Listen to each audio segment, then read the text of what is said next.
L'auteur de ce cahier, du cahier qui vient, du cahier dont celui-ci n'est que l'avant-propos, est l'homme à qui je dois le plus. J'étais un petit garçon de 8 ans perdu dans une excellente école primaire quand M. Naudy fut nommé directeur de l'école normale du Loiret. Rien n'est mystérieux comme ces sourdes préparations qui attendent l'homme au seuil de toute vie. Tout est joué avant que nous ayons 12 ans. 20 ans, 30 ans d'un travail acharné. Toute une vie de labeur ne fera pas, ne défera pas ce qui a été fait, ce qui a été défait une fois pour toutes, avant nous, sans nous, pour nous, contre nous. Dans toute vie, il y a ces quelques recroisements. Toute vie est commandée par un très petit nombre de ces certains recroisements. Rien ne se fait sans eux, rien ne se fait que par eux. Et le premier de tous commande tous les autres et directement et par eux tout le reste.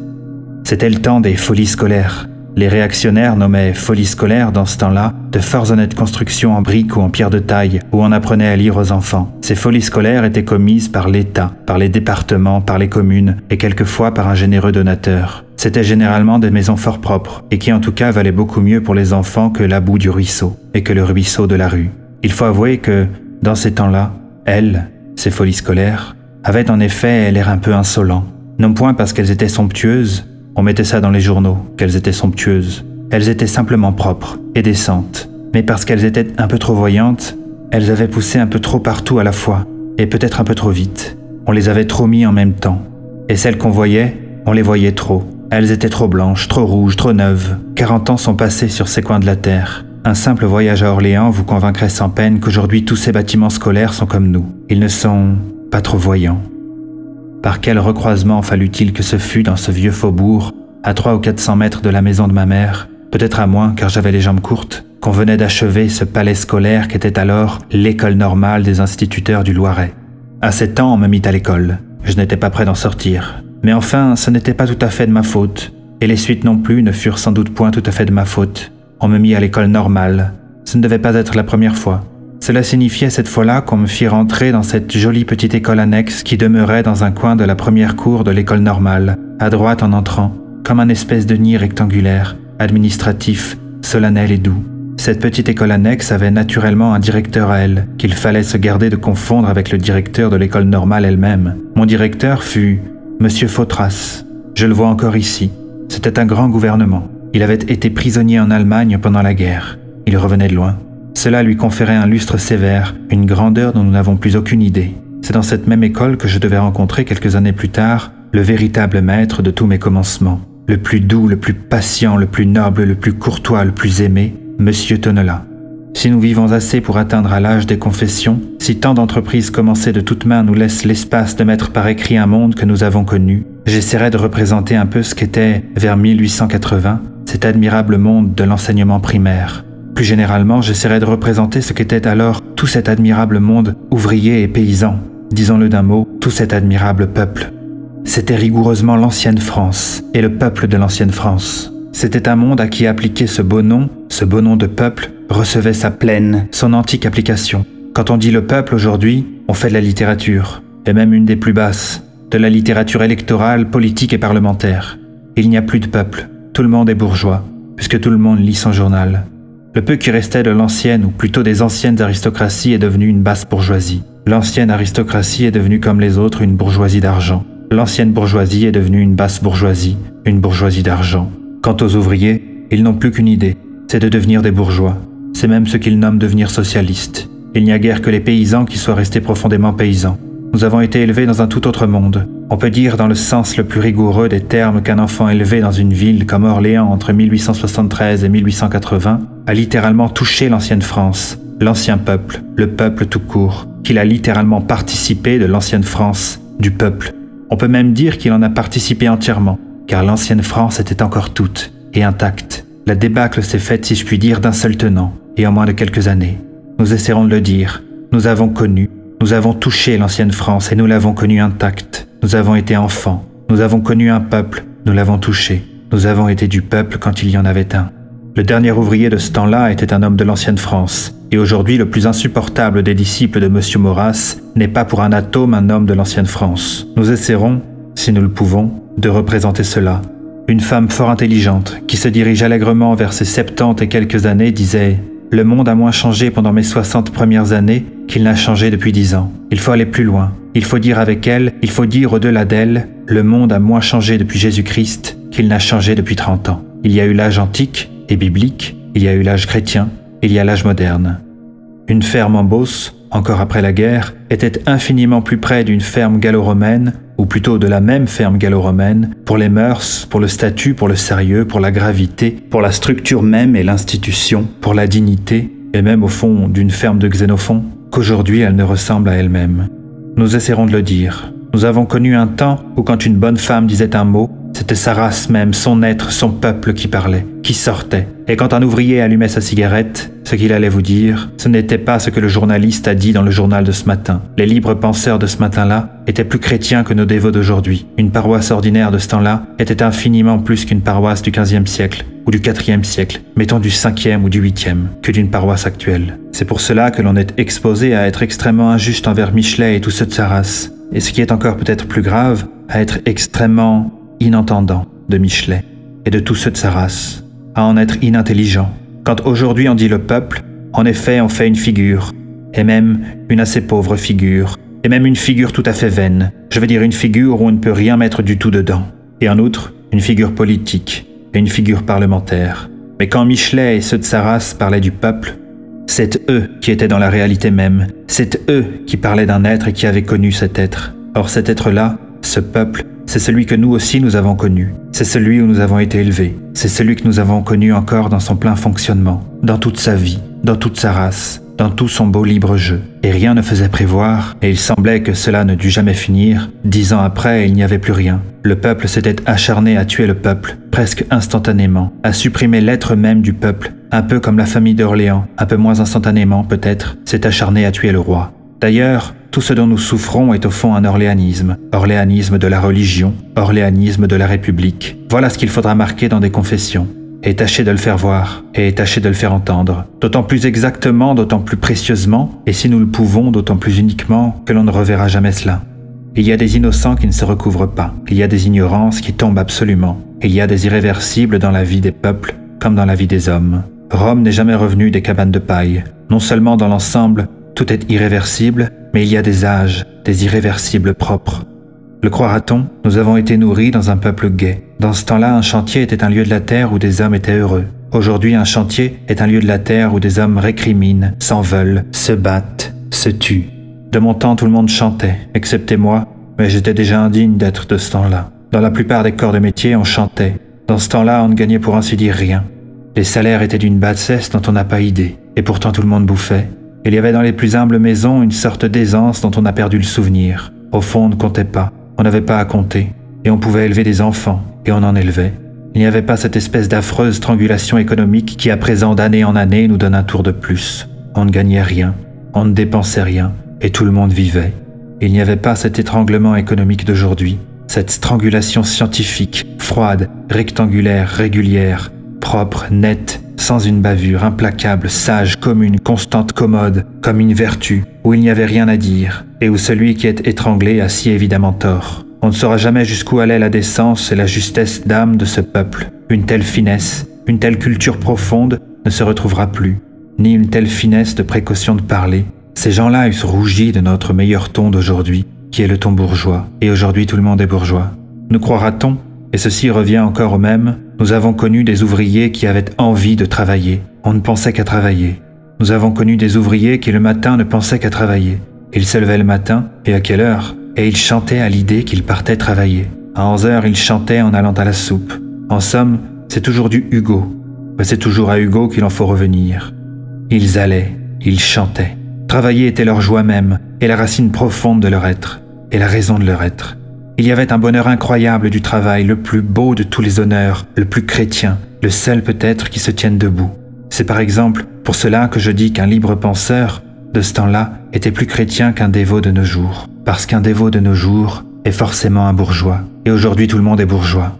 Nous avons connu un honneur du travail exactement le même que celui qui au Moyen-Âge régissait la main et le cœur. C'était le même conservé intact en dessous. Nous avons connu ce soin poussé jusqu'à la perfection, égal dans l'ensemble, égal dans le plus infime détail. Nous avons connu cette piété de l'ouvrage bien faite poussée, maintenue jusqu'à ses plus extrêmes exigences. J'ai vu toute mon enfance rempailler des chaises exactement du même esprit et du même cœur. et de la même main que ce même peuple qui avait taillé ces cathédrales. Que reste-t-il aujourd'hui de tout cela? Comment a-t-on fait du peuple le plus laborieux de la terre, et peut-être du seul peuple laborieux de la terre, du seul peuple peut-être qui aimait le travail pour le travail et pour l'honneur et pour travailler, ce peuple de saboteurs, comment a-t-on pu en faire ce peuple qui sur un chantier met toute son étude à ne pas en fiche un coup?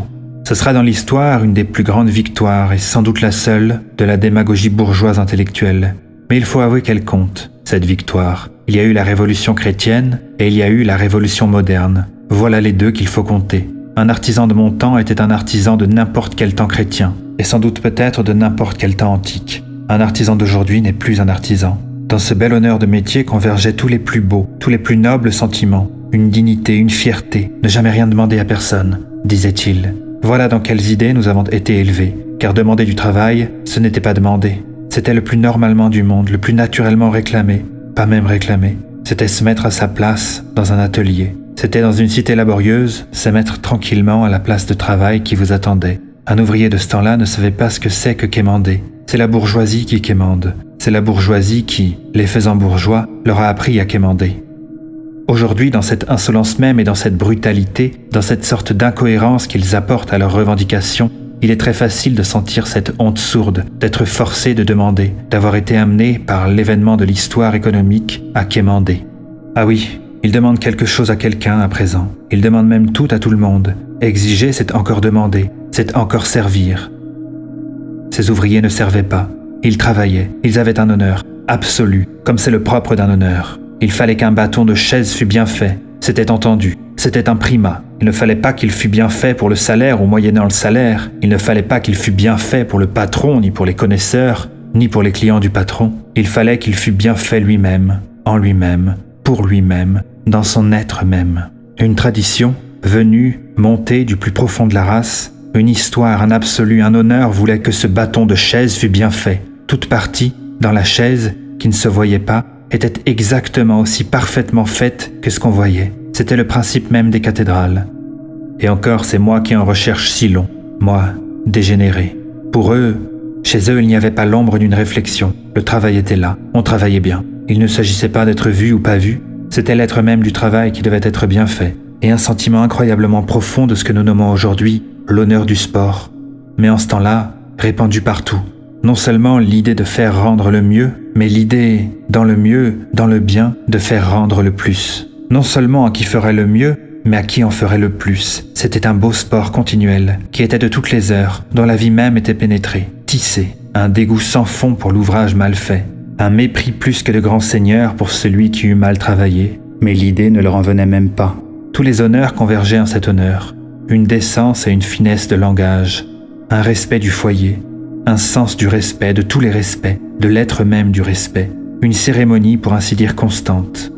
D'ailleurs, le foyer se confondait encore très souvent avec l'atelier, et l'honneur du foyer et l'honneur de l'atelier étaient le même honneur. C'était l'honneur même du lieu, c'était l'honneur du même feu.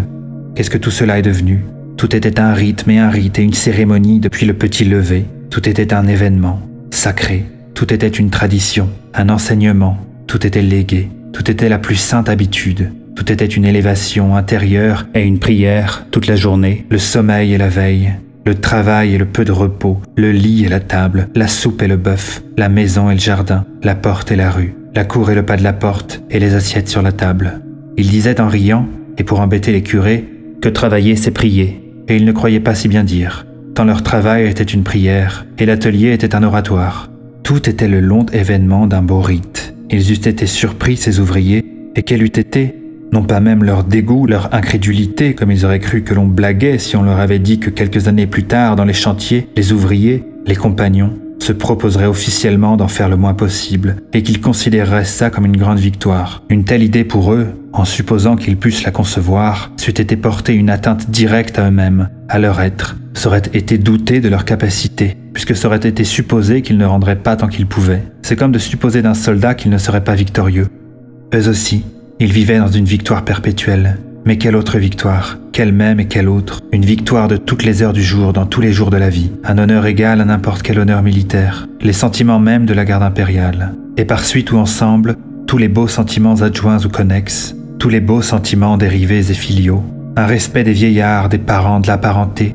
Un admirable respect des enfants. Naturellement, un respect de la femme, et il faut bien le dire puisqu'aujourd'hui c'est cela qui manque tant, un respect de la femme par la femme elle-même, un respect de la famille, un respect du foyer, et surtout un goût propre et un respect du respect même, un respect de l'outil et de la main, ce suprême outil. Je perds ma main à travailler, disaient les vieux, et c'était la fin des fins. L'idée qu'on aurait pu abîmer ces outils exprès ne leur eût même pas semblé le dernier des sacrilèges. Elle ne leur eût pas même semblé la pire des folies. Elle ne leur eût même pas semblé monstrueuse. Elle leur eût semblé la supposition la plus extravagante. C'eût été comme si on leur eût parlé de se couper la main. L'outil n'était qu'une main plus longue, ou plus dure, des ongles d'acier, ou plus particulièrement affectés. Une main qu'on s'était faite exprès pour ceci ou pour cela. Un ouvrier abîmer un outil pour eux, c'eût été, dans cette guerre, le conscrit qui se coupe le pouce. On ne gagnait rien, on ne vivait de rien, on était heureux. Il ne s'agit pas là de se livrer à des arithmétiques de sociologues. C'est un fait, un des rares faits que nous connaissions, que nous ayons pu embrasser, un des rares faits dont nous puissions témoigner, un des rares faits qui soit incontestable. Notez qu'aujourd'hui, au fond, ça ne les amuse pas de ne rien faire sur les chantiers. Ils aimeraient mieux travailler. Ils ne sont pas en vain de cette race laborieuse. Ils entendent cet appel de la race, la main qui démange, qui a envie de travailler, le bras qui s'embête de ne rien faire, le sang qui court dans les veines, la tête qui travaille et qui, pour une sorte de convoitise anticipée, par une sorte de préemption, par une véritable anticipation, s'empare d'avance de l'ouvrage fait. Comme leur père, ils entendent ce sourd appel du travail qui veut être fait, et au fond, ils se dégoûtent d'eux-mêmes d'abîmer leurs outils. Mais voilà, des messieurs très bien, des savants, des bourgeois leur ont expliqué que c'était ça, le socialisme, que c'était ça la révolution, car on ne saurait trop le redire. Tout le mal est venu de la bourgeoisie. Toute l'aberration, tout le crime, c'est la bourgeoisie capitaliste qui a infecté le peuple. Et elle l'a précisément infecté d'esprit bourgeois et capitaliste. Je dis expressément la bourgeoisie capitaliste et la grosse bourgeoisie. La bourgeoisie laborieuse, au contraire, la petite bourgeoisie est devenue la classe la plus malheureuse de toutes les classes sociales. La seule aujourd'hui qui travaille réellement. La seule qui par suite ait conservé intactes les vertus ouvrières et pour sa récompense, la seule enfin qui vive réellement dans la misère. Elle seule a tenu le coup. On se demande par quel miracle, elle seule tient encore le coup. Et s'il y a quelque rétablissement, c'est que c'est elle qui aura conservé le statut. Ainsi les ouvriers n'ont point conservé les vertus ouvrières, et c'est la petite bourgeoisie qui les a conservées. La bourgeoisie capitaliste, par contre, a tout infecté. Elle s'est infectée elle-même, elle a infecté le peuple de la même infection. Elle a infecté le peuple doublement, et en elle-même, restant elle-même, et par des portions transfuges d'elle-même qu'elle a inoculées dans le peuple. Elle a infecté le peuple comme antagonisme et comme maîtresse d'enseignement. Elle a infecté le peuple elle-même, en restant elle-même. Si la bourgeoisie était demeurée, non pas tant peut-être ce qu'elle était que ce qu'elle avait à être et ce qu'elle pouvait être, l'arbitre économique de la valeur qui se vend, la classe ouvrière ne demandait qu'à demeurer ce qu'elle avait toujours été, la source économique de la valeur qui se vend. On ne saurait trop le redire, c'est la bourgeoisie qui a commencé à saboter, et tout le sabotage a pris naissance dans la bourgeoisie. C'est parce que la bourgeoisie s'est mise à traiter comme une valeur de bourse le travail de l'homme que le travail s'est mis, lui aussi, à traiter comme une valeur de bourse son propre travail. C'est parce que la bourgeoisie s'est mise à faire perpétuellement des coups de bourse sur le travail de l'homme que le travailleur, lui aussi, par imitation, par collusion et en contre, et on pourrait presque dire par entente, s'est mis à faire continuellement des coups de bourse sur son propre travail. C'est parce que la bourgeoisie s'est mise à exercer un chantage perpétuel sur le travail de l'homme que nous vivons sous ce régime de coups de bourse et de chantage perpétuel que sont notamment les grèves. Ainsi est disparue cette notion du juste prix, dont nos intellectuels bourgeois font aujourd'hui des gorges chaudes, mais qui n'en ont pas moins été le durable fondement de tout un monde. Car, et c'est ici le deuxième et non la moins redoutable infection, en même temps que la bourgeoisie introduisait et pratiquait en grand le sabotage pour son propre compte, en même temps, elle introduisait dans le monde ouvrier les théoriciens patentés du sabotage. En même temps qu'en face, elle donnait l'exemple et le modèle. En même temps dedans, elle donnait l'enseignement. Le parti politique, socialiste, est entièrement composé de bourgeois intellectuels. Ce sont eux qui ont inventé le sabotage et la double désertion, la désertion du travail, la désertion de l'outil. Pour ne point parler ici de la désertion militaire, qui est un cas particulier de la grande désertion, comme la gloire militaire était un cas particulier de la grande gloire. Ce sont eux qui ont fait croire au peuple que c'était cela le socialisme et que c'était cela la révolution. Les partis syndicalistes, socialistes, ont pu croire plus ou moins sincèrement qu'ils opéraient et qu'ils constituaient par eux-mêmes une réaction contre les partis politiques, contre le parti unifié, par un phénomène historique très fréquent, par une application nouvelle et une vérification nouvelle d'une très vieille loi des antagonismes. Cette réaction à une politique est elle-même la politique. Ce parti constitué est lui-même un nouveau parti politique, un autre parti politique, un antagoniste parti politique. Les partis syndicalistes sont eux-mêmes, eux autant, infestés et infectés d'éléments politiques, les mêmes, d'autres intellectuels, des mêmes, d'autres bourgeois, des mêmes. Ils ont pu croire plus ou moins sincèrement qu'ils s'étaient débarrassés de l'ancien personnel politique socialiste. Ils ne se sont pas débarrassés de l'ancien esprit politique socialiste, qui était éminemment un esprit bourgeois, nullement un esprit du peuple. À première vue, il peut sembler qu'il y a beaucoup plus de véritables ouvriers dans le personnel socialiste syndicaliste que dans le personnel politique socialiste, qui lui est pour ainsi dire entièrement composé de bourgeois. Et c'est vrai si on veut. Si on procède, si on veut voir, si on veut compter par les méthodes superficielles d'un recensement sociologique. Ce n'est vrai qu'en apparence. En réalité, ils sont encore infiltrés et infectés d'éléments intellectuels purs, purement bourgeois. Et surtout, le très grand nombre d'ouvriers qu'on y voit ne sont pas réellement des ouvriers, ne procèdent pas réellement directement du peuple, purement de l'ancien peuple. Ce sont en réalité des ouvriers de deuxième zone, de la deuxième formation des ouvriers embourgeoisés, les pires des bourgeois. Des ouvriers, si je puis dire, endimanchés dans la bourgeoisie. Des intellectuels aux entournures, les pires des intellectuels. Des ouvriers avantageux, encore plus sots s'il est possible que les bourgeois leurs modèles et que les intellectuels leurs maîtres. Des malheureux non seulement pourris d'orgueil, mais entravés dans un orgueil gauche, embarbouillés dans des métaphysiques, ou alors ils ne comprennent plus rien du tout. Des ouvriers avantageux, coupés de leur peuple, abtronqués de leur race. Pour tout dire d'un mot, des malheureux qui font le malin. On ne saurait trop le redire. Tout ce monde-là est jaurésiste. C'est-à-dire qu'au fond, tout ce monde-là est radical, c'est-à-dire bourgeois. C'est partout la même démagogie, et c'est partout la même viduité, l'une portant l'autre, l'autre reportant l'une. Cette pauvreté de pensée, peut-être unique dans l'histoire du monde, ce manque de cœur qui est en politique la marque propre du parti radical, a dans un commun jaurécisme gagné tout le parti socialiste politique, et de proche en proche le parti syndicaliste. Tout ce monde-là est au fond du monde radical, même indigence, même lamentable pauvreté de pensée, même manque de cœur, même manque de race, même manque de peuple, même manque de travail, même manque d'outils.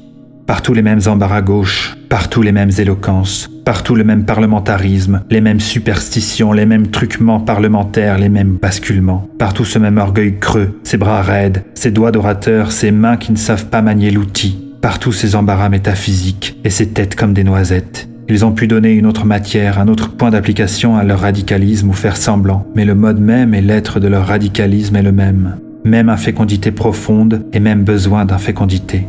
Et ce même besoin profond de ne point être rassuré sur les autres, sur eux-mêmes, tant qu'ils n'éprouvent pas ce bon sentiment d'infécondité, ce désarroi perpétuel, cette anxiété, cette mortelle inquiétude, cette alerte perpétuelle, cette constante épouvante qu'ils ne viennent quelque part de la fécondité, qu'ils ne se fassent, qu'ils ne viennent, qu'ils ne se fondent, qu'ils ne naissent quelque vie, quelque race, quelque œuvre.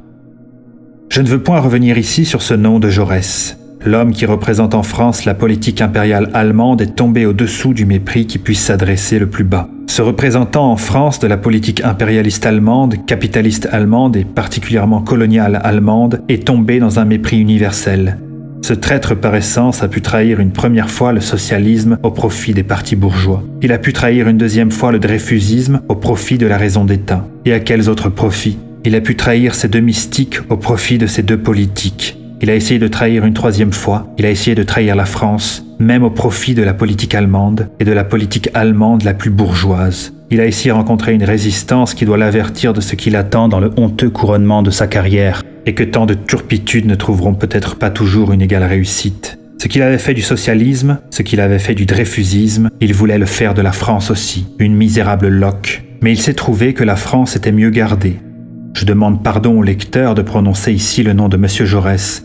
C'est un nom qui est devenu si bassement ordurier que quand on l'écrit pour l'envoyer aux imprimeurs, on a l'impression que l'on a peur de tomber sous le coup d'on ne sait quelle loi pénale. L'homme qui a infecté de radicalisme et le socialisme et le dreyfusisme. Cette espèce de Mac-Mahon de l'éloquence parlementaire. L'homme qui a toujours capitulé devant toutes les démagogies. Et non seulement qui a capitulé, mais qui a toujours enguirlandé toutes les capitulations, des festonnements de ses airs de bravoure. Et non seulement qui a toujours capitulé lui-même et pour lui-même, mais qui a toujours eu la manie maladive, la monomanie, de capituler non seulement pour toutes les causes qu'il représentait, plus ou moins utilement, mais pour un tas de causes que jamais personne n'avait pensé à lui confier, et dont il avait la manie de se charger lui-même. Il avait tellement le vice et le goût abject de la capitulation que non seulement il capitule chez lui et dans ses propres causes, mais il s'empare partout de n'importe quelle cause unique pour les faire capituler. Ce tambour-major de la capitulation, cet homme qui n'a jamais été qu'un radical, et même un radical opportuniste, un radical centre-gauche, et qui a infecté de radicalisme précisément tout ce qui était le contraire du radicalisme, tout ce qui pouvait espérer échapper un peu au radicalisme. Ce que je veux dire aujourd'hui de M. Jaurès, c'est ceci seulement. Que peut-il y avoir de commun entre cet homme et le peuple, entre ce gros bourgeois parvenu, ventru, au bras de Poussat, et un homme qui travaille? En quoi est-il du peuple? En quoi sait-il un peu ce que c'est que le peuple? Qu'est-ce qu'il a de commun avec un ouvrier? Et n'est-ce pas la plus grande misère de ce temps que ce soit un tel homme qui parle pour le peuple, qui parle dans le peuple, qui parle du peuple? Tout ce que je voulais dire aujourd'hui, c'est que ce grand mépris que l'on a universellement pour M. Jaurès empêche de voir que tout le monde, je dis dans les partis politiques, fait du jaurécisme, et ainsi du radicalisme. Le gouvernement en fait beaucoup moins, même quand il est radical, même quand c'est le même personnel, parce que le radicalisme est bon pour exploiter un pays, mais tout le monde, et même les radicaux, le trouvent vraiment impossible pour le gouverner. Sous cette réserve, tout le monde fait du jaurécisme, et ainsi dedans tout le monde fait du radicalisme. Je dis tout le monde dans les partis politiques, et même peut-être surtout ceux qui se vantent le plus de n'en pas faire et de faire le contraire. Les unifiés en font, mais les syndicalistes aussi en font, et autant, et le même. En France, tout le monde est radical. Je ne dis pas dans le gouvernement, je dis dans la politique. Le peu qui ne sont pas radicaux sont cléricaux, et c'est la même chose. C'est une grande misère que de voir des ouvriers écouter un Jaurès. Celui qui travaille écouter celui qui ne fait rien. Celui qui a un outil dans la main écouter celui qui n'a dans la main qu'une forêt de poils. Celui qui sait enfin écouter celui qui ne sait pas, et croire que c'est l'autre qui sait. À présent, que l'on ne me fasse pas dire ce que je ne dis pas. Je dis, nous avons connu un peuple que l'on ne reverra jamais. Je ne dis pas, on ne reverra jamais de peuple. Je ne dis pas, la race est perdue. Je ne dis pas, le peuple est perdu. Je dis, nous avons connu un peuple que l'on ne reverra jamais. On en verra d'autres. Depuis plusieurs années, des symptômes se multiplient qui laissent entrevoir un avenir meilleur. Aujourd'hui est meilleur qu'hier, demain sera meilleur qu'aujourd'hui. Le bon sens de ce peuple n'est peut-être point tari pour toujours. Les vertus uniques de la race se retrouveront peut-être. Elles se retrouveront sans doute. Il faut seulement savoir que nous passons. Mettons que nous venons de passer par la plus mauvaise crise par laquelle ce peuple ait jamais eu à passer. Et en outre par une crise entièrement nouvelle. Et en outre par une crise dont on ne pouvait avoir aucune idée. Il ne faut pas dire « cette race en a vu bien d'autres, elle verra bien encore celle-là », comme dans la chanson. J'en ai oublié bien d'autres, j'oublierai bien celui-là. Il faut dire « cette race en a vu beaucoup d'autres, elle n'en a jamais vu autant, elle n'en a jamais vu de pareil, elle passera bien celui-là, aussi, en plus. Elle a dans les veines le plus beau sang charnel, et elle a des patrons comme il n'y en avait pas dans le monde. Il y a d'autres sagesses, il y a d'autres formes, il y a d'autres statuts. Il y a une sagesse avertie, une sagesse vaccinée, une sagesse sérieuse, une sagesse sévère, une sagesse après. Mais comment ne pas regretter la sagesse d'avant?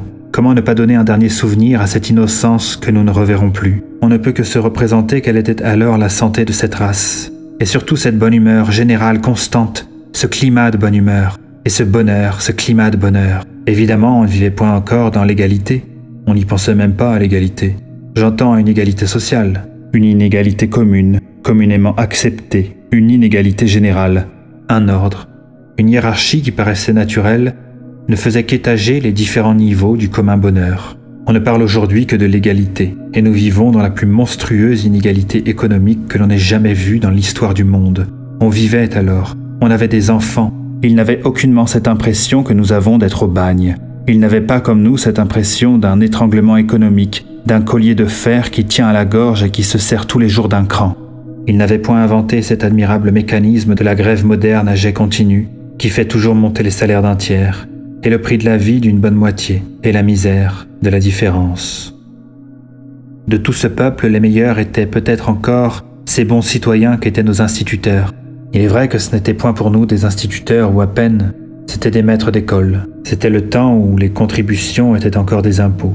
J'essaierai de rendre un jour, si je le puis, ce que c'était alors que le personnel de l'enseignement primaire. C'était le civisme même, le dévouement sans mesure à l'intérêt commun. Notre jeune école normale était le foyer de la vie laïque, de l'invention laïque dans tout le département. Et même j'ai comme une idée qu'elle était un modèle et en cela et pour tous les autres départements, au moins pour les départements limitrophes.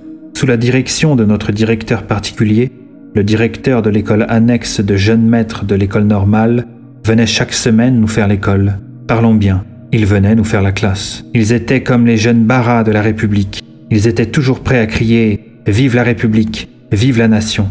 On sentait qu'ils l'eussent crié jusque sous le sabre prussien, car l'ennemi pour nous, confusément tout l'ennemi, l'esprit du mal, c'étaient les Prussiens. Ce n'était déjà pas si bête, ni si éloigné de la vérité. C'était en 1880, c'est en 1913, 33 ans, et nous y sommes revenus.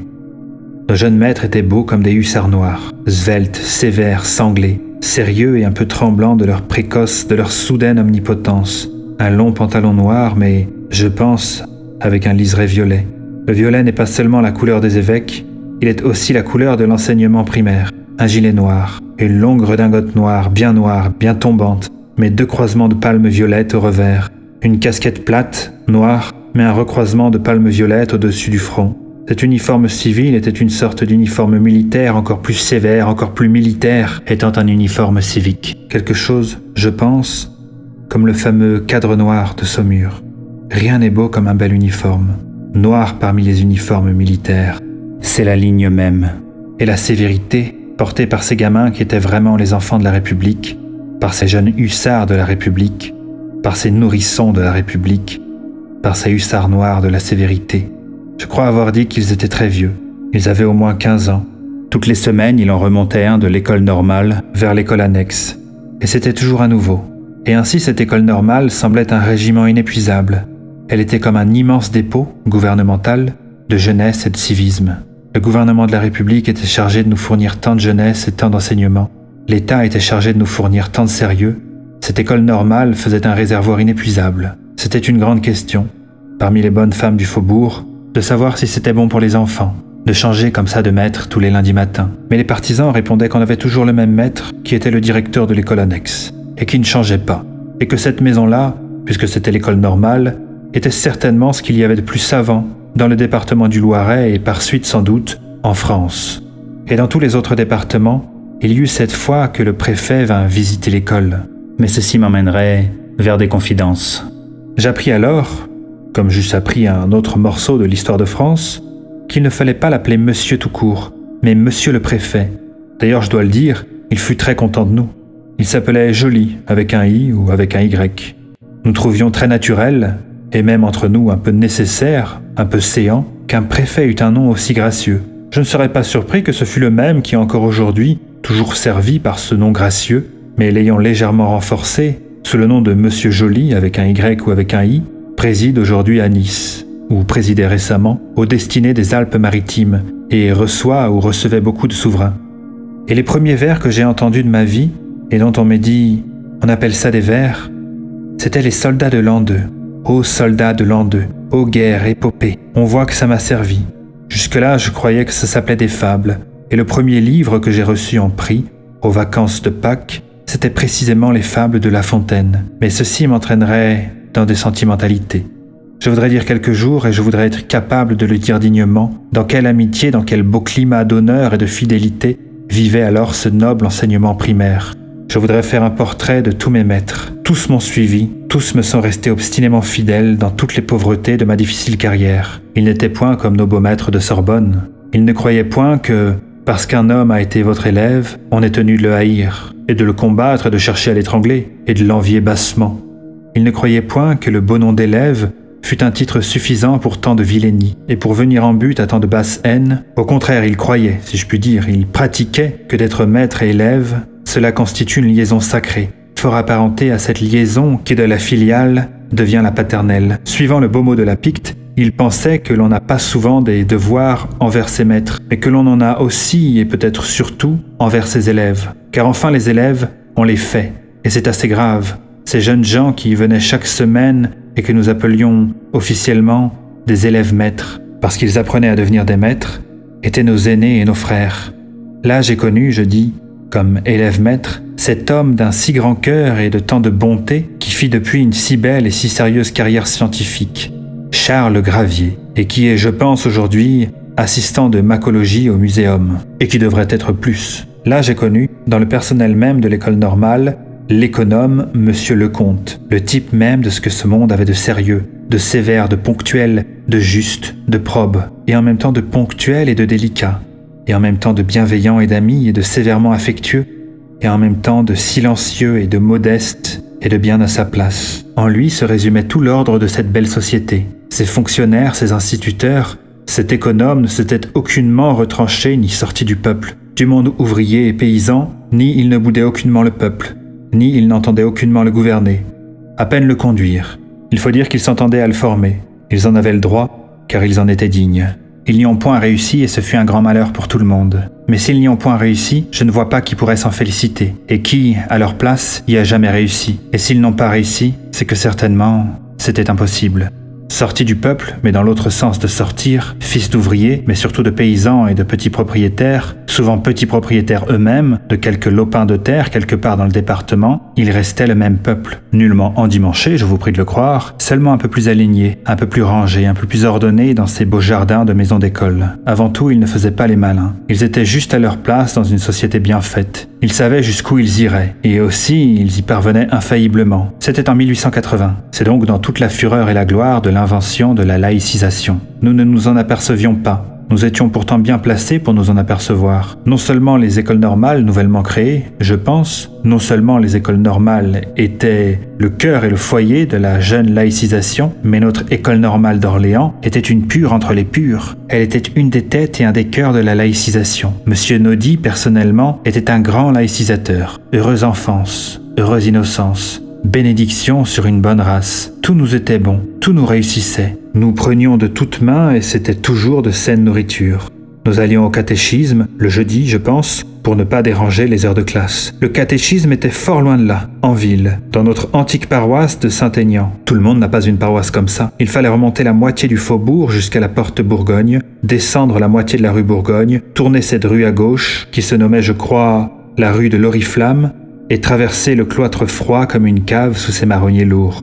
Nos jeunes vicaires nous disaient exactement le contraire de ce que nous disaient nos jeunes élèves maîtres, ou nos jeunes sous-maîtres, comme on les nommait aussi. Mais c'était une appellation peut-être un peu moins exacte, et surtout un peu moins élégante, un peu moins noble. Nous ne nous en apercevions pas. La République et l'Église nous distribuaient des enseignements diamétralement opposés. Qu'importait, pourvu que ce fussent des enseignements, il y a dans l'enseignement et dans l'enfance quelque chose de si sacré. Il y a dans cette première ouverture des yeux de l'enfant sur le monde, il y a dans ce premier regard quelque chose de si religieux que ces deux enseignements se liaient dans nos cœurs, et que nous savons bien qu'ils y resteront éternellement liés. Nous aimions l'Église et la République ensemble, et nous les aimions d'un même cœur, et c'était un cœur d'enfant. Et pour nous, c'était le vaste monde, et nos deux amours, la gloire et la foi, et pour nous, c'était le nouveau monde. À présent, évidemment, nous ne les aimons pas sur le même plan, puisqu'on nous a appris qu'il y avait des plans, l'Église à notre foi, et tout ce qui lui revient. Mais Dieu seul sait combien nous sommes restés engagés d'honneur et de cœur dans cette République, et combien nous sommes résolus à y rester engagés, parce qu'elle fut une des deux puretés de notre enfance. Nous étions des petits garçons sérieux dans cette ville sérieuse, innocents et au fond déjà soucieux. Nous prenions au sérieux tout ce que l'on nous disait. Et ce que nous disaient nos maîtres laïcs et ce que nous disaient nos maîtres catholiques. Nous prenions tout au pied de la lettre. Nous croyions entièrement et également et de la même créance à tout ce qu'il y avait dans la grammaire et à tout ce qu'il y avait dans le catéchisme. Nous apprenions la grammaire et également et pareillement, nous apprenions le catéchisme. Nous savions la grammaire et également et pareillement, nous savions le catéchisme. Nous n'avons oublié ni l'un ni l'autre. Mais il en faut venir ici à un phénomène beaucoup moins simple. Je veux parler de ce qui s'est passé en nous pour ces deux métaphysiques, puisqu'il est entendu qu'il faut bien qu'il y ait une métaphysique dessus tout. Je l'ai assez dit du temps que j'étais prosateur. Nous venons ici à une difficulté extrême, à un point de difficulté.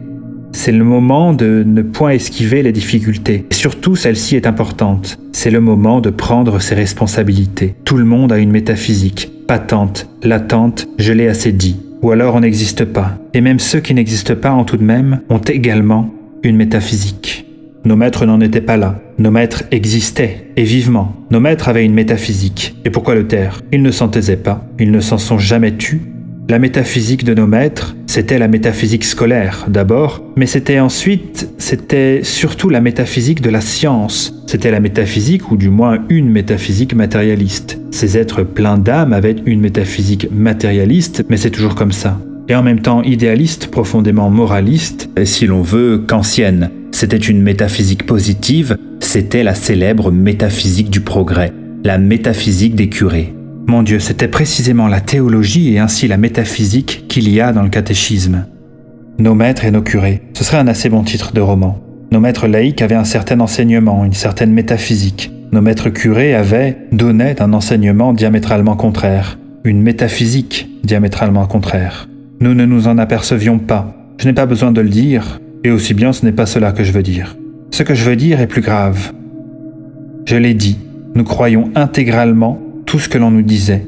Nous étions des petits bonhommes sérieux et certainement graves. J'avais entre tous et au plus haut degré cette maladie. Je ne m'en suis jamais guéri.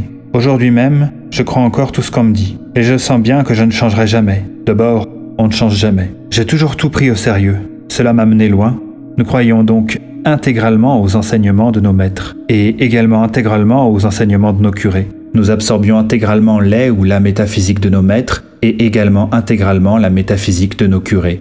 Aujourd'hui, je puis dire sans offenser personne, que la métaphysique de nos maîtres n'a plus pour nous et pour personne aucune espèce d'existence, et la métaphysique des curés a pris possession de nos êtres à une profondeur que les curés eux-mêmes se seraient bien gardés de soupçonner. Nous ne croyons plus un mot de ce qu'enseignaient des métaphysiques qu'enseignaient nos maîtres, et nous croyons intégralement ce qu'il y a dans le catéchisme, et c'est devenu et c'est resté notre chair. Mais ce n'est pas encore cela que je veux dire. Nous ne croyons plus un mot de ce que nous enseignaient nos maîtres laïcs, et toute la métaphysique qui était dessous eux est pour nous moins qu'une cendre vaine.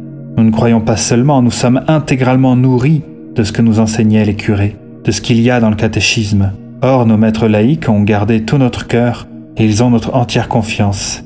Et malheureusement, nous ne pouvons pas dire que nos vieux curés aient absolument tout notre cœur, ni qu'ils aient jamais eu notre confiance. Il y a ici un problème, et je dirais même un mystère extrêmement grave. Ne nous le dissimulons pas. C'est le problème même de la déchristianisation de la France. On me pardonnera cette expression un peu solennelle, et ce mot si lourd, c'est que l'événement que je veux exprimer, que je veux désigner, est peut-être lui-même assez solennel et un peu lourd. Il ne s'agit pas ici de nier, ni de se masquer les difficultés, il ne s'agit pas de fermer les yeux, que ceux qui ont la confession n'est certainement pas la confidence, ce n'est point une explication, c'est un fait, et le centre même de la difficulté. Je ne crois pas que cela tienne au caractère même du prêtre. Je me rends très bien compte que depuis quelques années, je me lie de plus en plus avec de jeunes prêtres qui viennent me voir au cahier 2 ou 3 fois par an. Je n'y éprouve aucune gêne, aucun empêchement. Ces commencements de liaison se font en toute ouverture de cœur, en toute simplicité, en toute ouverture de langage, vraiment sans aucun sentiment de défense. Comment se fait-il que nous n'ayons jamais eu, même avec nos vieux curés, même avec ceux que nous aimions le plus, même avec ceux que nous aimions filialement, qu'une liaison un peu réticente et un certain sentiment de défense? C'est là un de ces secrets du cœur où l'on trouverait des explications les plus profondes. Nous ne croyons plus un mot de ce que disaient nos vieux maîtres. Et nos maîtres ont gardé tout notre cœur, un maintien, une ouverture entière de confidence. Nous croyons entièrement ce que disaient nos vieux curés. Je n'ose pas dire qu'ils ne le croyaient eux-mêmes, parce qu'il ne faut jamais dire ce que l'on pense. Et nos vieux curés ont certainement eu notre cœur. C'étaient des gens si braves, si bons, si dévoués, mais ils n'ont jamais eu de nous cette sorte propre d'entière ouverture de confidence que nous donnions des planeaux et si libéralement à nos maîtres laïcs, et que nous leur avons gardé toutes. Ce n'est point ici le lieu d'approfondir ce secret. Il y faudrait un dialogue, et même plusieurs. Et je ne dis pas que je ne les écrirai pas. C'est le problème même de la déchristianisation temporaire de la France. Il faut qu'il y ait une raison pour que, dans le pays de Saint-Louis et de Jeanne d'Arc, dans la ville de Sainte-Geneviève, quand on se met à parler du christianisme, tout le monde comprenne qu'il s'agit de MacMahon, et qu'on se prépare à parler d'ordre chrétien pour que tout le monde comprenne qu'il s'agit du 16 mai. Nos maîtres étaient essentiellement et profondément des hommes de l'ancienne France. Un homme ne se détermine point par ce qu'il fait et encore moins par ce qu'il dit. Mais au plus profond, un être se détermine uniquement par ce qu'il est. Qu'importe pour ce que je veux dire que nos maîtres aient eu en effet une métaphysique qui visait à détruire l'ancienne France. Nos maîtres étaient nés dans cette maison qu'ils voulaient démolir. Ils étaient les droits fils de la maison. Ils étaient de la race et tout est là. Nous savons très bien que ce n'est pas leur métaphysique qui a mis l'ancienne maison à terre. Une maison ne périt jamais que du dedans. Ce sont les défenseurs du trône et de l'autel qui ont mis le trône par terre, et autant qu'ils l'ont pu, l'autel. C'est une des confusions les plus fréquentes, et je ne veux pas dire les plus primaires, que de confondre précisément l'homme, l'être de l'homme avec ces malheureux personnages que nous jouons. Dans ce fatras et dans cette hâte de la vie moderne, on n'examine rien. Il suffit qu'un quiconque fasse quoi que ce soit, ou même fasse semblant, pour qu'on dise, et même pour qu'on croie, que c'est là son être. Nulle erreur de compte n'est peut-être aussi fausse et peut-être aussi grave. Par conséquent, nulle erreur n'est aussi communément répandue. Un homme est de son extraction, un homme est de ce qu'il est. Il n'est pas de ce qu'il fait pour les autres, pour les successeurs. Ce seront peut-être les autres, ce seront peut-être les successeurs qui seront de cela, mais lui ne l'est pas. Le père n'est pas de lui-même, il est de son extraction, et ce sont ses enfants peut-être qui seront de lui. Les hommes de la Révolution française étaient des hommes d'Ancien Régime, ils jouaient la Révolution française, mais ils étaient de l'Ancien Régime. Et c'est à peine comme si les hommes de 48, où nous sommes de la Révolution française, c'est-à-dire ce qu'ils voudraient faire de la Révolution française. Et même il n'y en aura peut-être jamais. Ainsi nos bons maîtres laïcs introduisaient, jouaient des métaphysiques nouvelles. Mais ils étaient des hommes de l'ancienne France. Par contre et pareillement, par une situation contraire et parfaitement analogue, tous ces grands tenanciers de l'Ancien Régime parmi nous sont comme tout le monde. Ils sont essentiellement des hommes modernes et généralement modernistes. Ils ne sont aucunement, et encore moins que d'autres, des hommes de l'ancienne France. Ils sont réactionnaires, mais ils sont infiniment moins conservateurs que nous. Ils ne démolissent pas la République, mais ils s'emploient tant qu'ils peuvent à démolir le respect, qui est le fondement même de l'Ancien Régime. On peut dire littéralement que ces partisans de l'Ancien Régime n'ont qu'une idée, qui est de ruiner tout ce que nous avons gardé de beau et de sain de l'Ancien Régime, et qui est encore si considérable. Ils font figure de ligueurs. Ils se sont fait une mentalité de ligueurs, oubliant que la Ligue n'était sans doute point une institution de la royauté, mais qu'elle était une maladie au contraire, et l'annonce de l'amorce des temps futurs, le commencement de l'intrigue de la foule, et de la délégation et du nombre et du suffrage, et dont ne sait jamais quelle démocratie parlementaire. C'est toujours la même histoire, et le même glissement, et le même report, et le même décalage, parce que c'est toujours la même hâte, et le même superficiel, et le même manque de travail, et le même manque d'attention. On ne regarde pas, on ne fait pas attention à ce que les gens font, à ce qu'ils sont, ni même à ce qu'ils disent. On fait attention à ce qu'ils disent qu'ils font, à ce qu'ils disent qu'ils sont, à ce qu'ils disent qu'ils disent. C'est une maldonne tout à fait analogue à celle qui se produit constamment dans la célèbre grande renaissante querelle des romantiques et des classiques, et des anciens et des modernes. Pourvu qu'un homme parle de la manière classique, et pour peu qu'il se déclare partisan du classique, aussitôt il est entendu que c'est un classique. On ne fait pas attention qu'il pense comme un fanatique, sans ordre, et qu'il écrit comme un énergumène et comme un frénétique, sans ordre et sans raison, et qu'il parle du classique en romantique, et qu'il défend et qu'il prêche le classique en romantique, et qu'il est donc en romantique un être romantique. Et nous, qui ne faisons pas tant de foin, c'est nous qui sommes classiques, et les théoriciens de la clarté font les livres troubles. Pareillement, et encore, dès qu'un auteur travaille dans la matière chrétienne, nous le faisons chrétien, écrivit-il dans un profond désordre. Nous en faisons le restaurateur de l'ordre. Et sa mécanique de scène fut-elle exactement celle de Marie Tudor et d'Angelo, et celle de Lucrèce Borgia, nous ne voulons pas voir qu'au théâtre, il est un romantique et un forcené. Nos vieux maîtres n'étaient pas seulement des hommes de l'ancienne France, ils nous enseignaient, au fond, la morale même et l'être de l'ancienne France. Je vais bien les étonner, ils nous enseignaient la même chose que les curés, et les curés nous enseignaient la même chose qu'eux. Toute leur contrariété métaphysique n'était rien en comparaison de cette communauté profonde qu'ils étaient de la même race, du même temps, de la même France, du même régime, de la même discipline, du même monde. Ce que les curés disaient, au fond, les instituteurs le disaient aussi. Ce que les instituteurs disaient, au fond, les curés le disaient aussi. Car les uns et les autres, ensemble, ils disaient.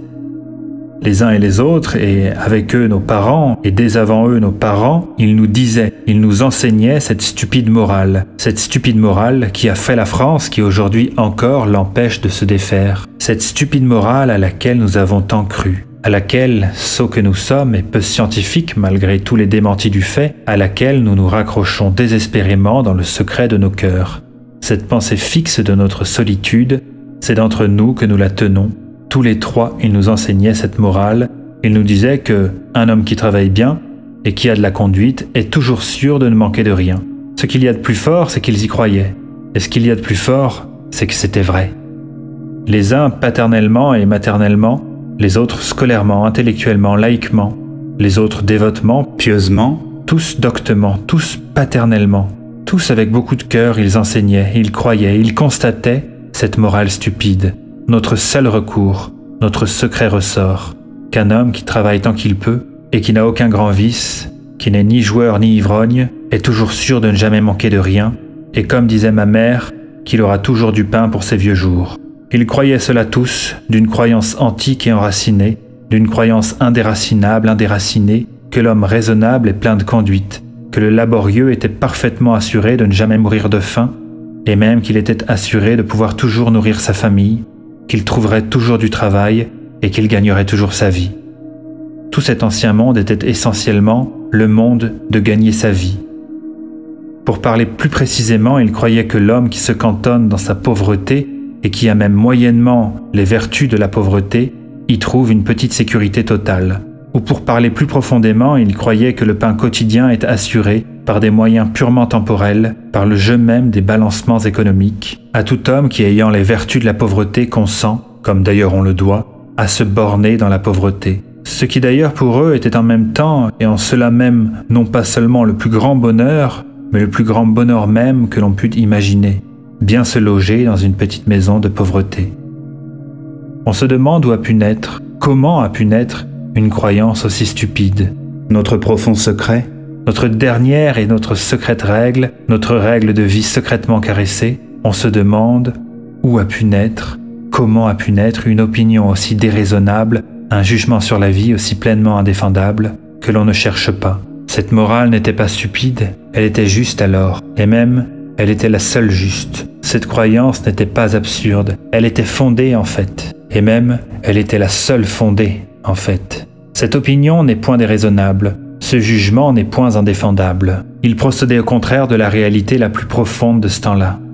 On se demande souvent d'où est née, comment est née cette vieille morale classique, cette vieille morale traditionnelle, cette vieille morale du labeur et de la sécurité dans le salaire, de la sécurité dans la récompense, pourvu que l'on se bornât dans les limites de la pauvreté et par suite et enfin de la sécurité dans le bonheur. Mais c'est précisément ce qu'ils voyaient, tous les jours. Nous, c'est ce que nous ne voyons jamais, et nous nous disons « Où avait-il inventé ça ?» Et nous croyons, parce que c'était des maîtres d'école et des curés, c'est-à-dire en un certain sens encore des maîtres d'école, nous croyons que c'était une invention, scolaire, intellectuelle. Nullement, non, c'était cela au contraire qui était la réalité même. Nous avons connu un temps, nous avons touché un temps où c'était cela qui était la réalité. Cette morale, cette vue sur le monde, cette vue du monde, avait, au contraire, tous les sacrements scientifiques. C'était elle qui était d'usage, d'expérience, pratique, empirique, expérimentale, de faits constamment accomplis. C'était elle qui savait,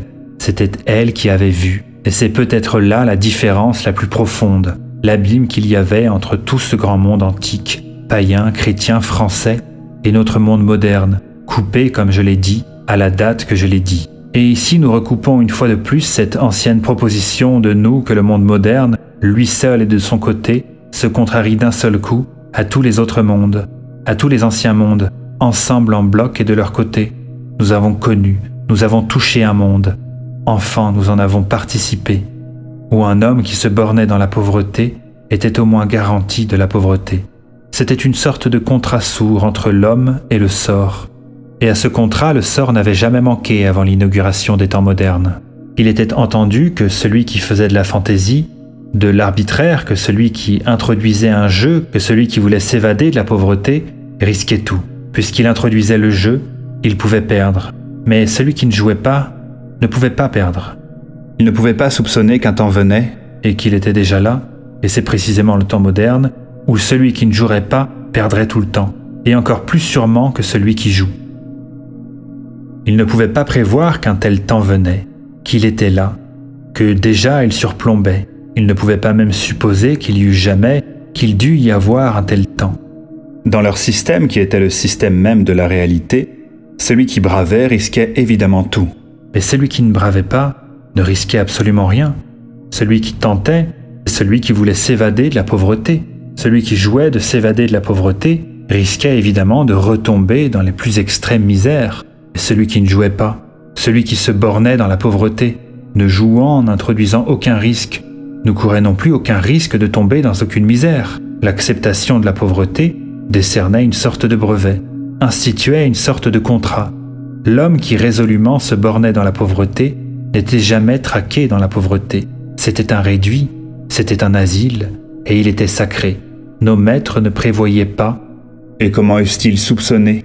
Comment eussent-ils imaginé ce purgatoire, pour ne pas dire cet enfer du monde moderne, où celui qui ne joue pas perd et perd toujours, où celui qui se borne dans la pauvreté est incessamment poursuivi dans la retraite même de cette pauvreté. Nos maîtres, nos anciens, ne pouvaient prévoir, ne pouvaient imaginer cette mécanique, cet automatisme économique du monde moderne, et tous nous nous sentons d'année en année plus étranglés par le même carcan de fer qui nous serre plus fort au cou. Il était entendu que celui qui voulait sortir de la pauvreté risquait de tomber dans la misère. C'était son affaire. Il rompait le contrat conclu avec le sort. Mais on n'avait jamais vu que celui qui voulait se borner dans la pauvreté fût condamné à retomber perpétuellement dans la misère. On n'avait jamais vu le sort qui rompit le contrat. Il ne connaissait pas, il ne pouvait prévoir cette monstruosité moderne, cette tricherie nouvelle, cette invention, cette rupture du jeu. Que celui qui ne joue pas perdit continuellement. Étant donné que nous faisions de la pauvreté à la misère cette différence par les définitions.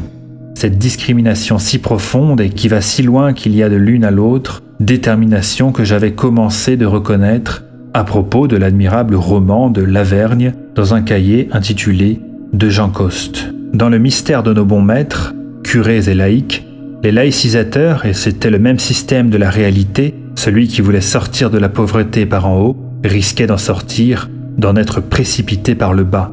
Il n'avait rien à dire, il avait dénoncé le pacte. Mais la pauvreté était sacrée. Celui qui ne jouait pas, celui qui ne voulait pas s'en évader par en haut, ne courait aucun risque d'être précipité par en bas. Fideli fidelis, à celui qui lui était fidèle, la pauvreté était fidèle. Et à nous, il nous était réservé de connaître une pauvreté infidèle. À nous, il nous était réservé que la pauvreté même nous fût infidèle. Pour tout dire d'un mot, à nous, il nous était réservé que le mariage même de la pauvreté fût un mariage adultère. En d'autres termes, il ne pouvait prévoir, il ne pouvait imaginer cette monstruosité du monde moderne, qui déjà surplombait. Il n'avait point à concevoir ce monstre d'un Paris comme est le Paris moderne, où la population est coupée en deux classes si parfaitement séparées que jamais on n'avait vu autant d'argent rouler pour le plaisir, et l'argent se refusait à ce point au travail. Et tant d'argent roulé pour le luxe, et l'argent se refusait à ce point à la pauvreté. En d'autres termes, en un autre terme, il ne pouvait point prévoir, il ne pouvait point soupçonner ce règne de l'argent. Il pouvait d'autant moins le prévoir que leur sagesse était la sagesse antique même. Elle venait de loin, elle venait de la plus profonde antiquité, par une filiation temporelle, par une descendance naturelle que nous essaierons peut-être d'approfondir un jour.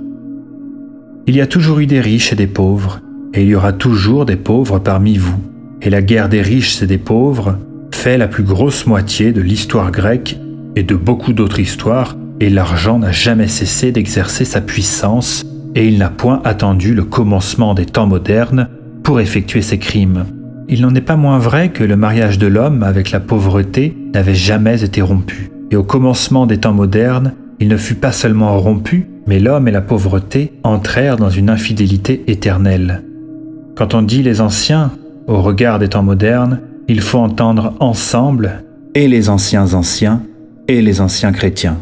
C'était le principe même de la sagesse antique, que celui qui voulait sortir de sa condition, les dieux le frappaient sans faute. Mais il frappait beaucoup moins généralement celui qui ne cherchait pas à s'élever au-dessus de sa condition. Il nous était réservé. Il était réservé au temps moderne que l'homme fût frappé dans sa condition même. Au regard du temps moderne, l'antique et le chrétien vont ensemble, sont ensemble. Les deux antiques, l'hébreu, le grec. Le chrétien était autrefois un antique. Jusqu'en 1880, il faut aujourd'hui qu'il soit un moderne. Tels sont les commandements de ces gouvernements temporels, telles sont les prises de ces saisons du monde. Il est indéniable que les mœurs chrétiennes elles-mêmes ont subi cette rétorsion profonde. Il nous était réservé d'inaugurer ce nouvel état.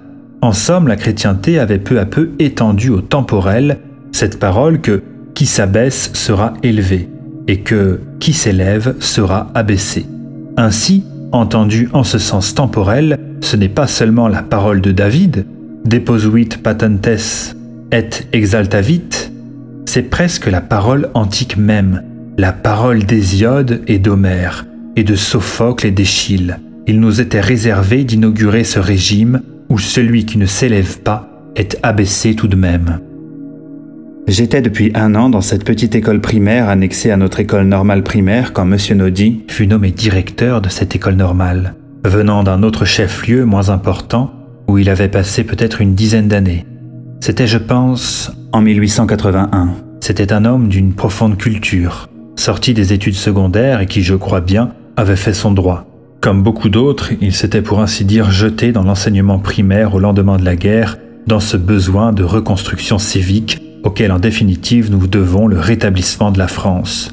D'autres en avaient fait autant, qui firent par ce mouvement de grandes carrières temporelles. Monsieur Naudy était soucieux de fonder, nullement de se faire une carrière temporelle. Il avait ce tempérament de fondateur, qui est si beau, qui fut si fréquent dans les commencements de la Troisième République. J'avoue que c'était une rudement belle chose que cette école normale d'instituteurs où nous étions comme des petits pupilles, et que c'était jeune, et que ça battait neuf, et que ça marchait. Le jardin était taillé comme une page de grammaire, et donnait cette satisfaction parfaite que peut seule apporter une page de grammaire. Les arbres s'alignaient comme de jeunes exemples, avec seulement le peu d'exceptions qu'il faut, et quelques exceptions pour confirmer la règle. Je les ai revus. On ne sait comment il se fait que ces arbres aujourd'hui sont devenus quarantenaires. Nous y revîmes au lycée, quand, devenus jeunes lycéens, nous entretenions des concours constants de sport avec les jeunes normaliens, car on venait d'inventer aussi le sport et de fonder une autre fondation. Mais ceci m'entraînerait dans des complexités. Ainsi, M. Naudy vint vers nous comme un surdirecteur. Officiellement, il ne dirigeait que l'école normale, mais son activité débordante ne pouvait ignorer ou négliger la filiale. Dirais-je qu'il me distingua? Ce serait parler grossièrement. Il se fit bientôt mon maître et mon père. J'ai dit plus haut qu'il était homme du monde, et à qui je devais le plus. Il me fit entrer en 6e. Le fils de bourgeoisie qui entre en 6e, comme il a des bonnes et du même mouvement, ne peut pas se représenter ce point de croisement que pouvait être pour moi d'entrer ou de ne pas entrer en 6e. Et ce point d'invention, d'y entrer. J'étais déjà parti. J'avais déjà dérapé sur l'autre voie. J'étais perdu quand M. Naudy, avec cet entêtement de fondateur, avec cette sorte de rude brutalité qui faisait vraiment de lui un patron et un maître, réussit à me ressaisir et à me renvoyer en 6e. Après mon certificat d'études, on m'avait naturellement placé, je veux dire qu'on m'avait mis, à l'école primaire supérieure d'Orléans. Que d'école, mais il faut bien étudier. Qui se nommait alors école professionnelle. M. Naudy me rattrapa, si je puis dire, par la peau du cou, et avec une bourse municipale, me fit entrer en 6e à Pâques, dans l'excellente 6e de Monsieur Guerrier. Il faut qu'il fasse du latin, avait-il dit. C'est la même forte parole qui aujourd'hui retentit victorieusement en France, de nouveau depuis quelques années. Ce qui fut pour moi cette entrée dans cette 6e à Pâques, l'étonnement, la nouveauté devant Rosae, l'ouverture de tout un monde, tout autre, de tout un nouveau monde. Voilà ce qu'il faudrait dire, mais voilà ce qui m'entraînerait dans des tendresses. Le grammairien qui, une fois la première, ouvrit la grammaire latine sur la déclinaison de Rosae, n'a jamais su sur quel parterre de fleurs il ouvrait l'âme de l'enfant. Je devais retrouver presque tout au long de l'enseignement secondaire cette grande bonté affectueuse et paternelle, cette piété du patron et du maître que nous avions trouvée chez tous nos maîtres de l'enseignement primaire. Guerrier, Simard, Doré, en 6e, en 5e, en 4e, et en 3e, ce tout à fait excellent homme, qui arrivait des Indes occidentales, et dont il faudrait que je retrouve le nom, il arrivait proprement des îles. Cette grande bonté, cette grande piété descendante de tuteur et de père, cette sorte d'avertissement constant, cette longue et patiente et douce fidélité paternelle, un des tout à fait plus beaux sentiments de l'homme qu'il y ait dans le monde. Je l'avais trouvé tout au long de cette petite école primaire annexée à l'école normale d'instituteurs d'Orléans. Je la retrouvais presque tout au long du lycée d'Orléans. Je la retrouvais à Lacanal, éminemment chez le père Hédet, et alors poussé pour ainsi dire en lui à son point de perfection. Je la retrouvais à Sainte-Barbe, je la retrouvais à Louis-le-Grand, notamment chez Bompard. Je la retrouvais à l'école, notamment chez un homme comme Bédier et chez un homme comme Georges Lion. Il fallut que j'en vinsse à la Sorbonne pour connaître, pour découvrir, avec une stupeur d'ingénu de théâtre, ce que c'est qu'un maître qui en veut à ses élèves, qui sèche d'envie et de jalousie et du besoin d'une domination tyrannique, précisément parce qu'il est leur maître et qu'ils sont leurs élèves. Il fallut que j'en vinsse en Sorbonne pour savoir ce que c'est qu'un vieillard aigri, la plus laide chose qu'il y ait au monde. Un maître maigre et aigre et malheureux, un visage flétri, fané, non pas seulement ridé, des yeux fuyants, une bouche mauvaise, des lèvres de distributeur automatique. Et ces malheureux qui en veulent à leurs élèves de tout, d'être jeune, d'être nouveau, d'être frais, d'être candide, d'être débutant, de ne pas être plié comme eux, et surtout du plus grand crime, précisément d'être leurs élèves. Cet affreux sentiment de vieille femme qui ne s'est jamais assis à la croisée de deux routes. Je me demande souvent, avec une sorte d'anxiété rétrospective, avec un vertige en arrière, où j'allais, ce que je devenais. Et je ne fusse point allé en 6e si Monsieur Naudy ne m'avait point repêché juste à ses vacances de Pâques. J'avais 12 ans et 3 mois. Il était temps. On retrouva dans ce cahier les résultats d'une expérience de 30 ans, poussée, poursuivie dans l'enseignement primaire par un homme qui n'en était sans doute pas originairement, mais qui s'en était fait sans réserve. Par un homme qui s'en était mis entièrement, sans aucune restriction ni arrière-pensée, par un homme qui en avait fait sa vie. Monsieur Naudy ne quitta l'école normale d'Orléans après 10 ou 12 bonnes années d'exercice, qui furent vraiment les 12 années de la fondation de cette école, et d'où elle sortait comme un bel organisme constitué, que pour prendre à Paris une inspection primaire où je pense qu'il ne restera guère moins de 20 ans. Une fois de plus, une fois après tant d'autres, nous avons donc la bonne fortune qu'il va nous être parlé d'un métier, et d'un des premiers métiers, par un homme de ce métier, qui l'a fait 30 ans, et plus, non pas par un homme qui en parle sur des papiers, mais par un homme qui a exercé 30 ans, par un homme de grand sens, d'esprit ouvert, d'une très grande activité, qui y a opéré 30 ans, et dans le plus grand détail, et qui fut toujours particulièrement bien placé pour en parler. Quand il va nous parler d'école normale et d'inspection, il ne s'agira point de papiers et de rapports de bureau sur les écoles normales et sur les inspections. Il s'agira des écoles normales et des inspections elles-mêmes. Les idées qui commencent à circuler et qui figurent aujourd'hui dans un certain nombre de rapports et de projets de loi, il les a eues. Celles qu'il fallait, quand il fallait, depuis longtemps, puisées dans une longue expérience. Je n'ai pas besoin de dire que je n'ai pas changé une ligne à la copie de mon ancien maître. On y trouvera certainement, comment dirais-je, une force de jeunesse, et pourquoi ne dirais-je pas toute ma pensée, une vertu d'illusion que nous n'avons plus. C'est une grande tristesse quand les hommes de 60 ans ont gardé toutes leurs illusions, et quand les hommes de 40 ne les ont plus. Et c'est encore un signe de ce temps et de l'avènement des temps modernes, et rien de cela ne s'était présenté dans aucun autre temps. C'est une grande misère quand les hommes de 60 ans sont jeunes, et que les hommes de 40 ans ne le sont plus. Nous aurons été constamment une génération qui aura passé par tous les minima et quelquefois par tous les néants de l'histoire contemporaine. C'est ce que j'avais appelé autrefois une génération sacrifiée, mais je ne sais pas pourquoi je m'obstine à le redire. Les hommes de 40 ans le savent très bien sans qu'on leur dise. Ceux d'avant et ceux d'après, les hommes de 60 ans, par qui nous avons été sacrifiés, et les hommes de 20 ans, par qui nous nous sommes sacrifiés, s'en fichent pas mal. Et quand même ils ne s'en ficheraient pas, ils ne le croiront pas, ils ne le croiront jamais. Et quand même ils le croiraient, ils ne le sauront jamais. Quoi qu'on leur dise, c'est ici le principe même de l'enseignement de l'histoire. Il suit qu'on trouvera dans ce cahier cette même ardeur de laïcisation qui emplit toute la vie de ces hommes, qui chez quelques-uns dégénéra en une fureur obstinée, mais chez d'autres aussi se maintint comme une simple ardeur de combat, comme une belle ardeur joyeuse. C'est une règle absolue depuis le commencement de ces cahiers. C'est notre principe même et notre fondamental statut. Et je pense, le meilleur de notre raison d'être, que l'auteur est libre dans son cahier et que je ne suis là que pour assurer le gouvernement temporel de cette liberté. Cette règle fondamentale n'a jamais souffert aucune exception.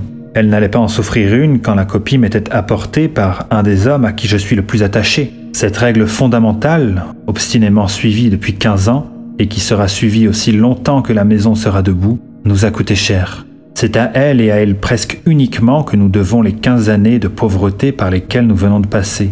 C'est à elle que nous devons celles qui nous attendent. Et encore, quand je dis que c'est de la pauvreté, c'est par décence, et moi-même je manque un peu à mes définitions.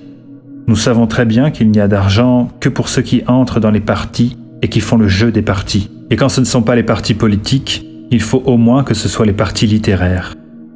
Telles sont pourtant les mœurs de la véritable liberté. Être libéral, c'est précisément le contraire d'être moderniste. Et c'est par un incroyable abus de langage que l'on apparente ordinairement ces deux mots, et ce qu'ils désignent. Mais les abus de langage les moins indiqués sont toujours ceux qui réussissent le mieux. Et c'est ici une incroyable confusion. Et je ne hais rien tant que le modernisme, et je n'aime rien tant que la liberté.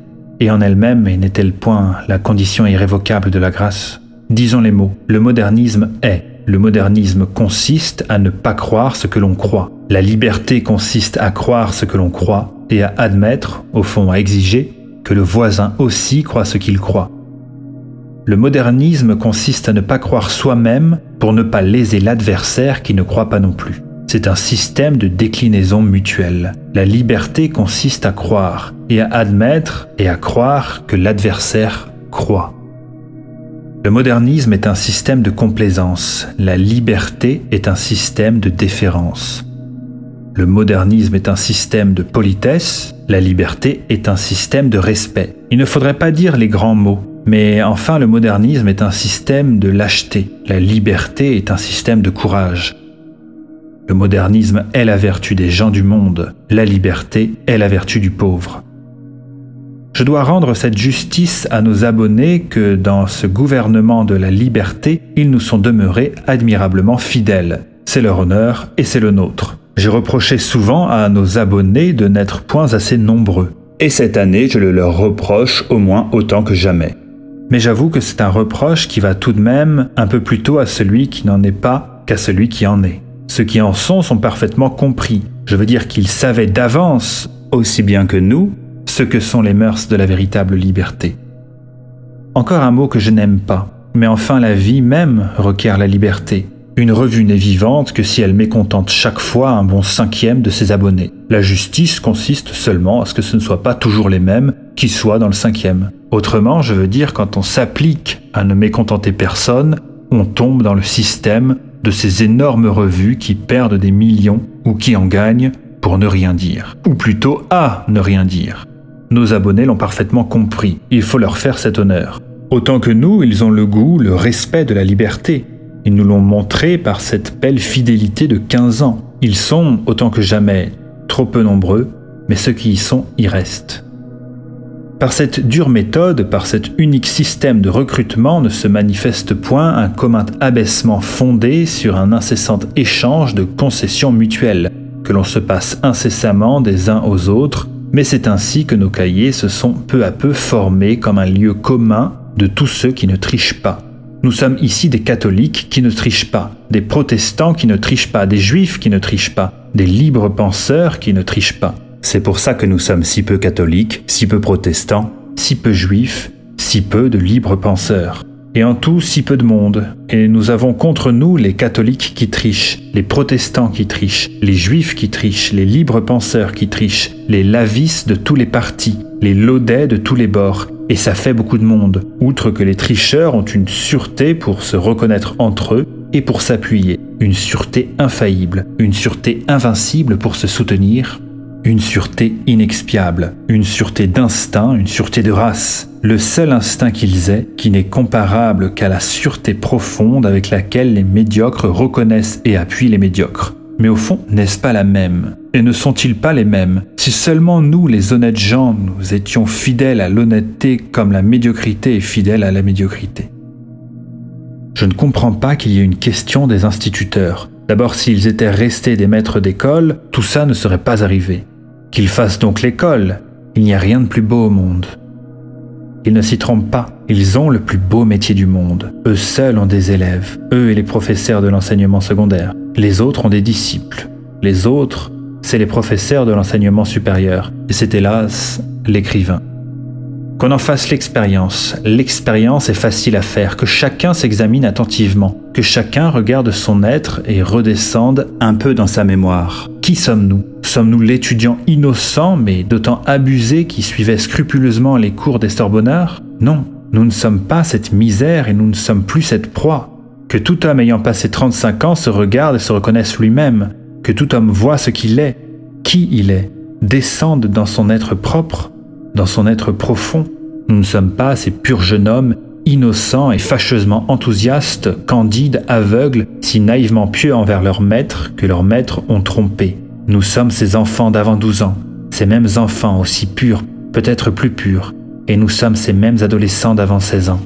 Nous sommes les hommes de notre laborieuse enfance. Nous sommes les hommes de notre laborieuse adolescence. Nous ne sommes nullement les hommes de notre jeunesse abusée. C'est-à-dire, par contre, que nous avons subi l'imprégnation de nos parents et de nos maîtres du premier degré, et de nos maîtres du 2e degré, mais que nous n'avons subi aucune imprégnation de nos maîtres du 3e degré. D'ailleurs, nos maîtres du 3e degré se souciaient bien de filiation et de paternité spirituelle et de régner sur les cœurs. Leur seul souci était par un jeu de mariage, de nomination, d'élections académiques et universitaires, d'intrigues, de bassesse, de trahison, de délation et d'honneur, de s'assurer, de perpétuer parmi eux un gouvernement temporel des esprits. Ils ont ce qu'ils voulaient, et au-delà de ce qu'ils espéraient, qu'ils ne demandent pas au-delà.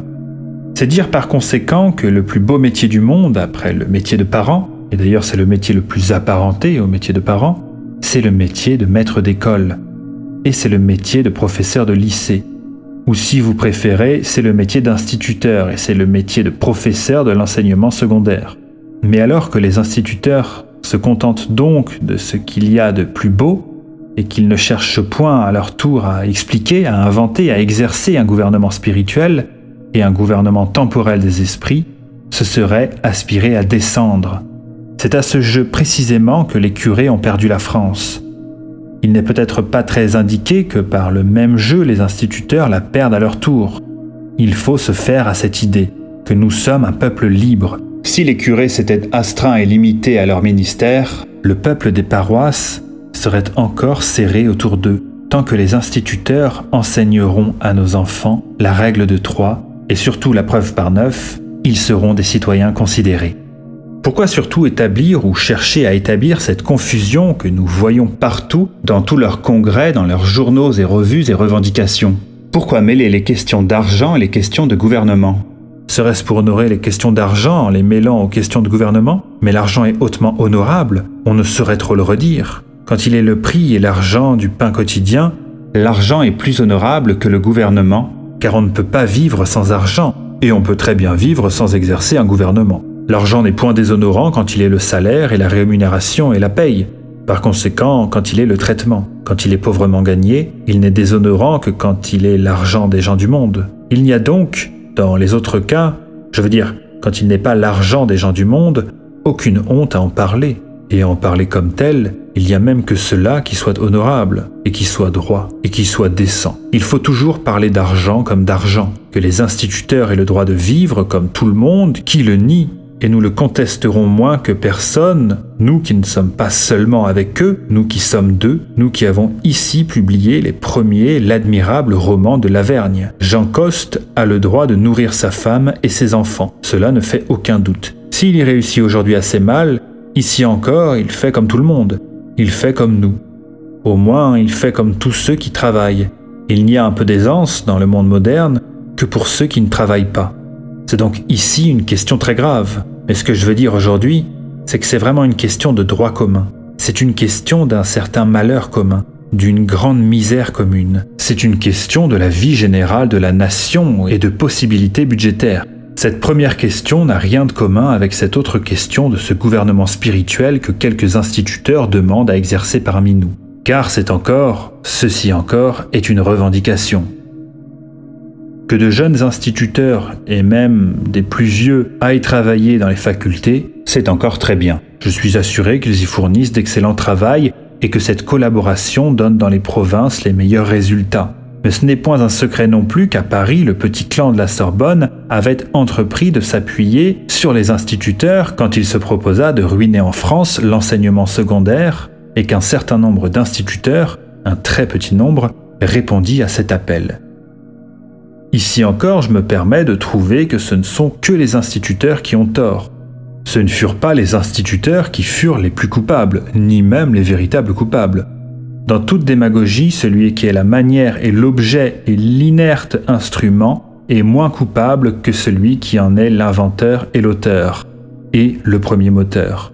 Des grands pontifes, des hommes dans les honneurs sont venus dire aux maîtres d'école que le lycée ne sert à rien, qu'on n'apprend rien depuis le commencement de la 6e jusqu'à la fin de la philosophie. Je ne fais point un grief à ces instituteurs de l'avoir cru. J'ai fait un grief à ces professeurs qui, eux, ont passé par la 6e et la philosophie de l'avoir dit. Il ne s'agit point de se recruter des troupes à tout prix. Il faudrait tout de même ne pas trop tromper le monde. Ceci m'amène à une singulière question que je m'étonne que l'on n'ait jamais posée. Pourquoi les maîtres d'école ne font-ils pas des études? Je me rappelle très bien comment ça se passait. Je me rappelle très bien le chemin que je suivais quand M. Naudy m'en retira un peu vivement. Les jeunes gens qui se proposaient de devenir maîtres d'école, ou plutôt les jeunes gens à qui on pensait pour en faire des maîtres d'école, pour les faire devenir maîtres d'école, faisaient d'abord 3 ans à l'école primaire supérieure, que l'on nommait alors, je l'ai dit, l'école professionnelle. Première année, deuxième année, troisième année, pendant 3 ans, ils préparaient l'entrée de l'école normale primaire. Ce qui était reçu passait ensuite 3 ans dans cette école normale primaire. On recommençait. Première année, deuxième année, troisième année. Et tout ça faisait 6 ans. Avec le temps qui pouvait se perdre entre les deux à la coupure, ça faisait sensiblement précisément tout le temps qu'il faut pour faire des études du commencement de la 6e à l'achèvement de la philosophie.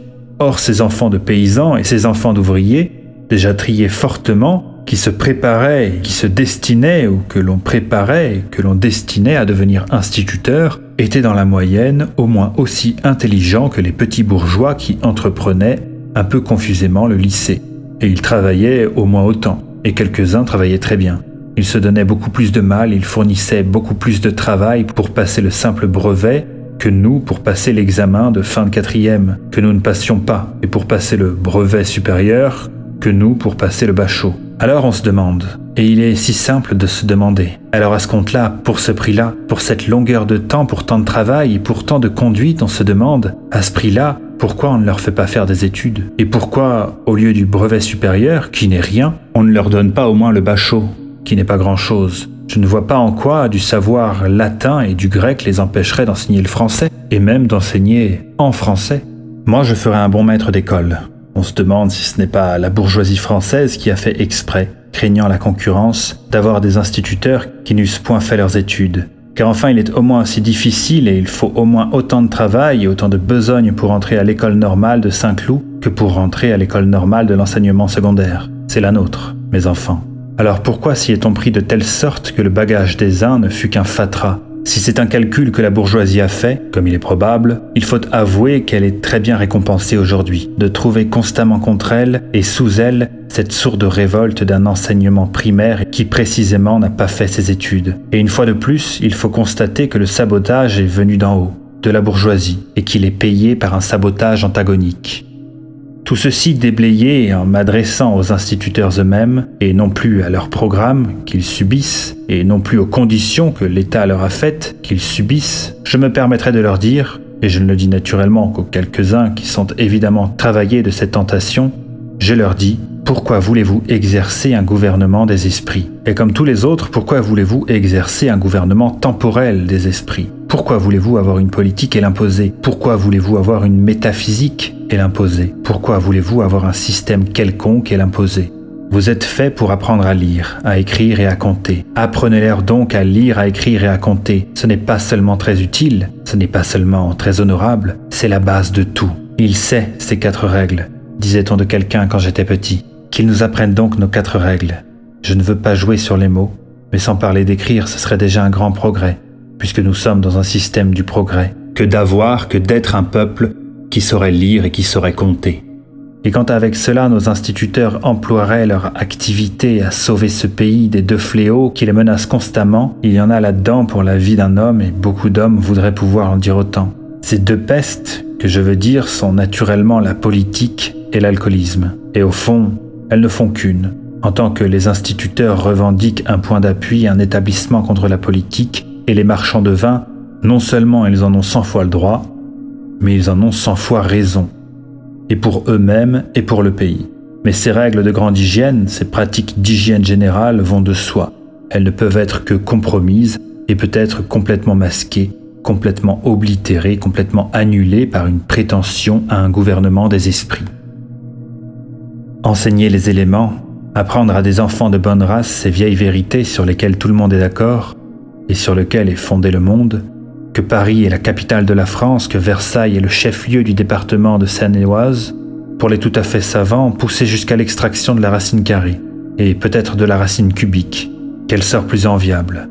Et n'est-ce point infiniment plus beau, et plus grand, et plus sage que de haranguer des hommes soûls, parler du système métrique, qui est la raison même, et qui est si parfait, parler aussi du système solaire, qui est une sorte de système métrique, avec des multiples et des sous-multiples, et qui est réellement si grand, des planètes, des satellites, de la Voie lactée, pour les plus savants de la rotation et de la révolution, enfin, tout ce que nous avons appris à l'école primaire, tout ce que nous savons, être sûr que tout ce qu'on dit est vrai, que tout ce qu'on dit porte, que c'est bien entendu, que ça reste, quel heureux sort, et il n'y a rien au-dessus.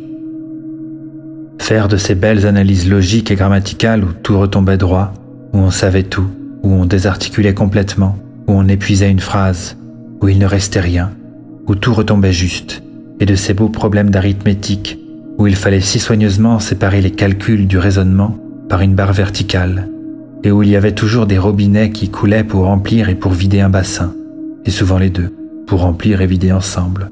Drôle d'occupation. Après combien d'heures? Il y avait toujours des appartements à meubler, et on multipliait le tapissier par le prix du mètre courant.